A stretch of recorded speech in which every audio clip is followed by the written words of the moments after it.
Hello students. पिछले video में हमने पढ़ा था संवेदना क्या होती है, उसकी परिभाषाएं पढ़ी थी। उसी के साथ संवेदना की क्या विशेषताएं होती हैं वो पढ़ा था।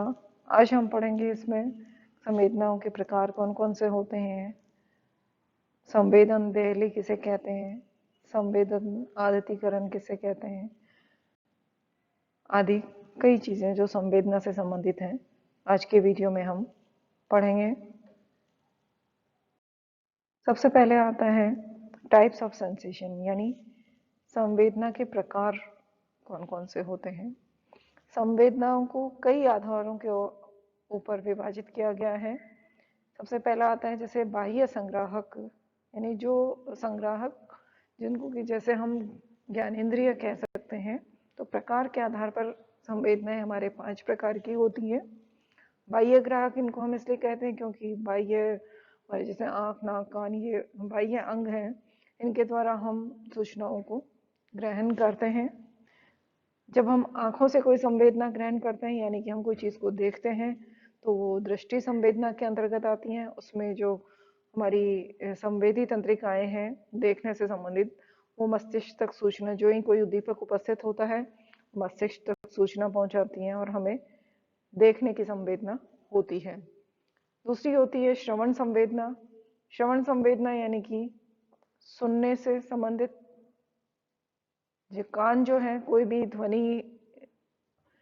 ध्वनि उत्तेजक हमारे सामने उपस्थित होता है, हमारे कानों के पास सुनाई देता है हमें, तो कान की जो तंत्रिकाएं हैं, संवेदी तंत्रिकाएं हैं, वो सूचनाएं हमारे मस्तिष्क तक पहुंचाती हैं और हम उस आवाज को या उस ध्वनि को सुन पाते हैं।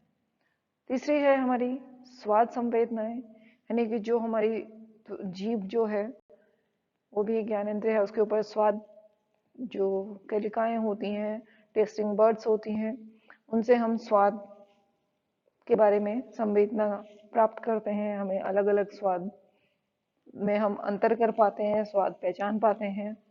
घ्राण संवेदना यानी कि किसी भी प्रकार की कोई महक, खुशबू, या हम उसको कहें गंध या दुर्गंध, उसकी हमें संवेदना नाक के द्वारा होती है।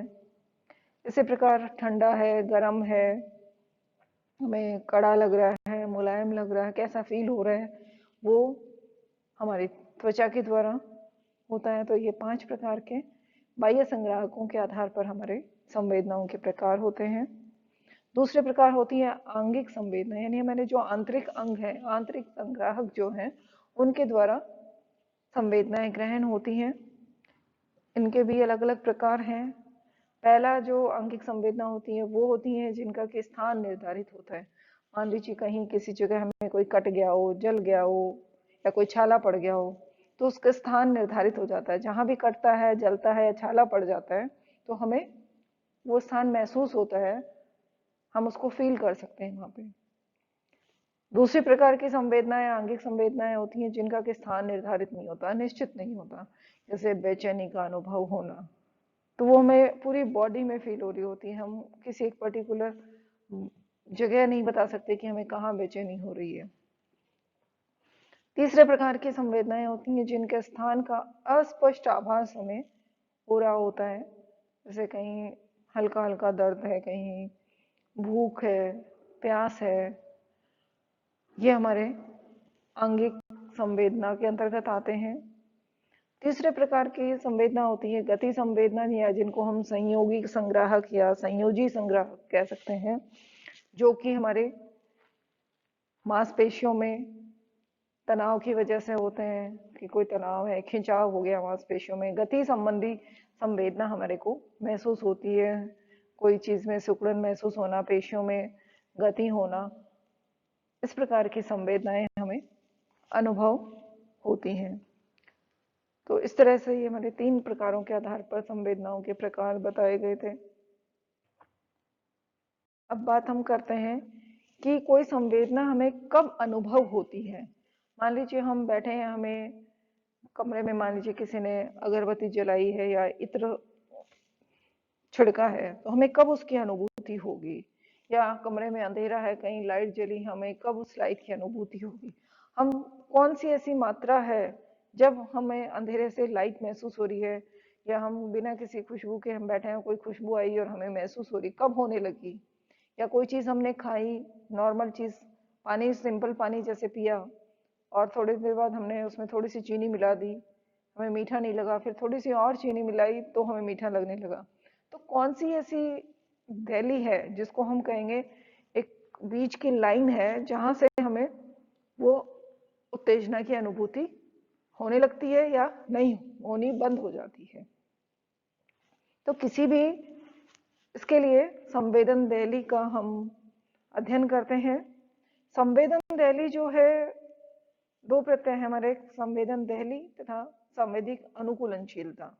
संवेदन दहली वो होती है जब हमें बहुत सारे उत्तेजनाएं हमारे चारों तरफ वातावरण में उपस्थित होती हैं, लेकिन हमें सबकी संवेदना महसूस नहीं होती। कुछ ही ऐसी अनुभूतियां या उत्तेजनाएं होती हैं जिनकी हमें अनुभूति होती है, किसी की नहीं होती। तो जिनकी हमें अनुभूति होती है, वो अनुभूति कब होगी, कितनी न्यूनतम मात्रा की आवश्यकता होनी चाहिए कि हमें उस उत्तेजना की अनुभूति होती हो? तो वो जो मात्रा है, तो इसके लिए माना गया कि लगभग 50% टाइम जो है वो हमें उसकी अनुभूति होनी चाहिए, जिसको हम प्रारंभिक सीमांत या निरपेक्ष सीमांत कहते हैं, जिसको एब्सोल्यूट थ्रेशोल्ड कहा जाता है, या न्यूनतम सीमांत जिसको हम कह सकते हैं, या न्यूनतम दहली हम उसको कह सकते हैं। वो मात्रा होती है उत्तेजन की जिसकी 50% प्रयासों में हमें अनुभूति होती है और 50 में नहीं होती है। 50 में होने का कारण ये होता है कि हमारी संवेदनशीलता जो है हर समय बदलती रहती है, और जो हमारे शरीर का आंतरिक वातावरण है उसमें हमारी समस्थिति बनाए रखना एक कारण होता है, तथा कुछ प्रेरणात्मक कारक भी होते हैं जो कि बाह्य वातावरण में उपस्थित होते हैं और व्यक्ति की संवेदनशीलता को बढ़ाते या घटाते रहते हैं। तो न्यूनतम मात्रा, मान लीजिए हमें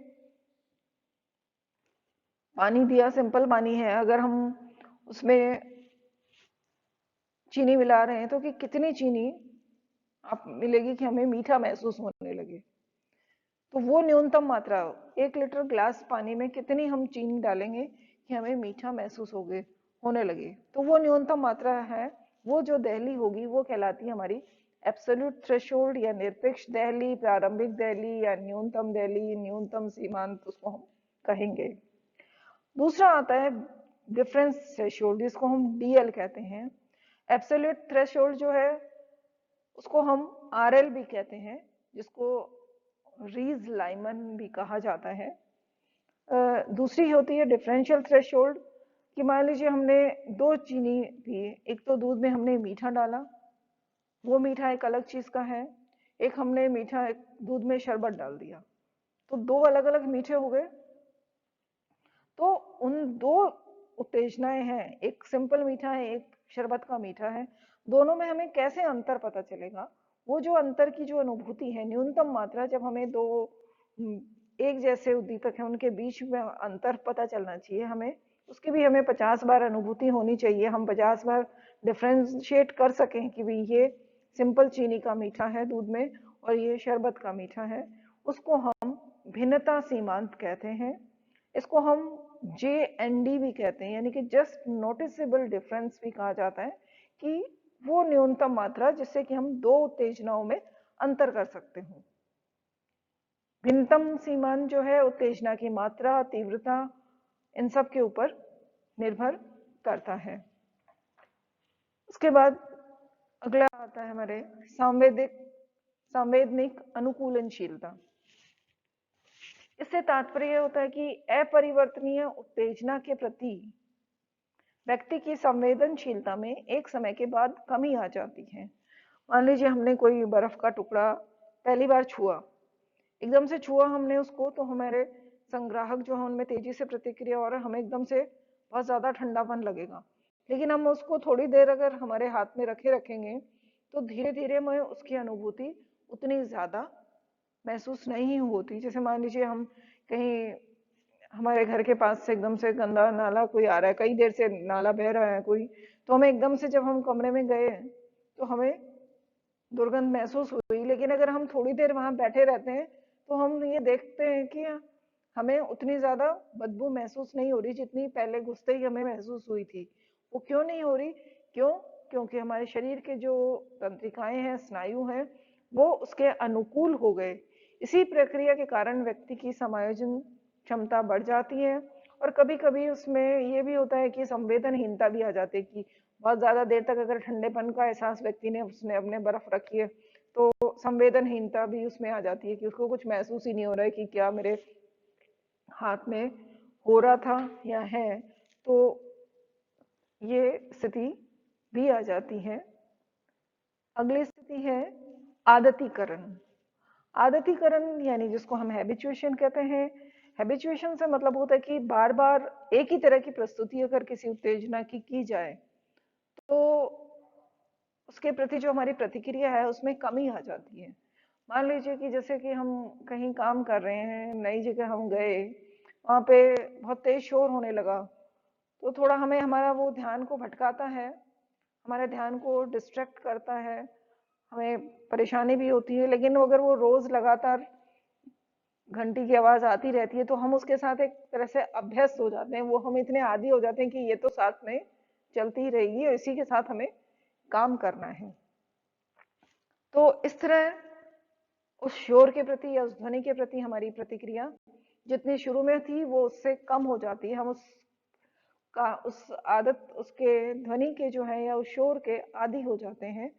तो यही क्रिया हमारी आदतन कहलाती है। आदती जो है, आदतीकरण की प्रक्रिया जो है हमारी बहुत सारी चीजों पर निर्भर करती है, जैसे परिवर्तन। अगर मान लीजिए कि किसी भी शोर जैसे हो रहा है, अगर उसमें बार बार कोई परिवर्तन होता रहे, उसकी इंटेंसिटी बढ़ती कम होती ज्यादा होती रहे या उसकी अवधि में कोई कमी आती रहे, तो वापस वो उतनी ही उत्तेजना या उतना ही ध्यान हमारा वो अट्रैक्ट कर सकती है जितना कि शुरू में उसने किया था। इसी तरह अवधि होती है। अगर जो कोई हैबिचुएशन जो स्टिमुलस था, उद्दीपक था जिससे कि हम पहले हमारा ध्यान को डिस्ट्रैक्ट कर रहा था, वो अगर उसको हम लंबे समय तक प्रस्तुत नहीं किया और उसके बाद में सडन उसको हमने वापस रीइंट्रोड्यूस कर दिया, तो वो वापस अपनी पूर्ण शक्ति के साथ हमारे ध्यान को डिस्ट्रैक्ट कर लेता है या ध्यान अपनी ओर आकर्षित कर लेता है। इसी तरह आती है आवृत्ति।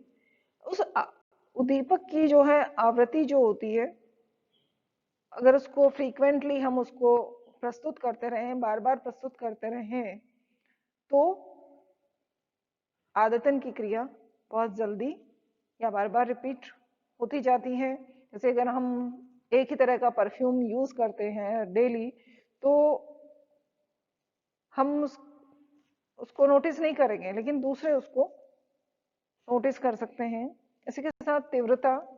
अगर किसी उद्दीपक की बहुत ज्यादा तीव्रता है, उस तीव्रता के साथ उसको अगर हम प्रस्तुत कर रहे हैं तो आदतन क्रिया स्लो हो जाती है, धीमी हो जाती है। जैसे कि बहुत सारे केसेस में, जैसे बहुत तेज शोर आ रहा है या कार का अलार्म बज रहा है, कोई सायरन बज रहा है, तो जो डेली जैसे बजता है तो हमारा ध्यान उस पर नहीं है। अगर दोबारा कभी कम ज्यादा हुआ तो हम उसको नोटिस कर सकते हैं।